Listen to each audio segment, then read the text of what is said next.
26 জনের মধ্যে 23 জন অত্যন্ত স্পষ্ট ভাষায় ডিসেম্বরে নির্বাচন দাবি করেছেন।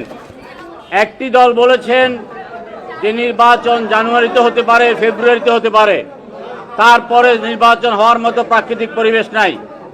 আর একটি রাজনৈতিক দল বিচার এবং সংস্কারের পরেই নির্বাচন দাবি করেছেন। আমরা এখানে বলেছি অত্যন্ত দ্রুততার সাথে সংস্কারের কাজ শেষ করে নির্বাচন ডিসেম্বরের মধ্যে হতে হবে।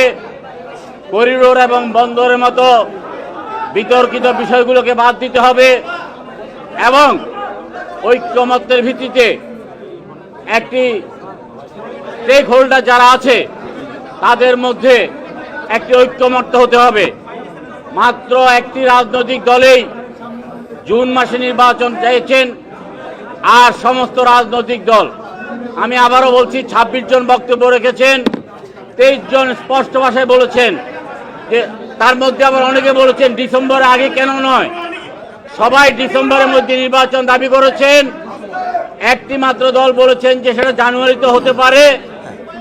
একটি মাত্র দল বলেছেন যে 5ই আগস্ট আপনি একটা নির্বাচনের তারিখ ঘোষণা করেন। আর একটি মাত্র দল বলেছেন যে জুনের 30 তারিখের পরেও নির্বাচন হলে আপত্তি নাই। আমরা বলেছি যে অনেক রাজনৈতিক দল আছে 2014 সালের পর থেকে তারা স্বৈরাচারের আঁচলের নিচে আশ্রয় নিয়েছে। 18 থেকে 24 পর্যন্ত তারা রাজপথে ছিল না।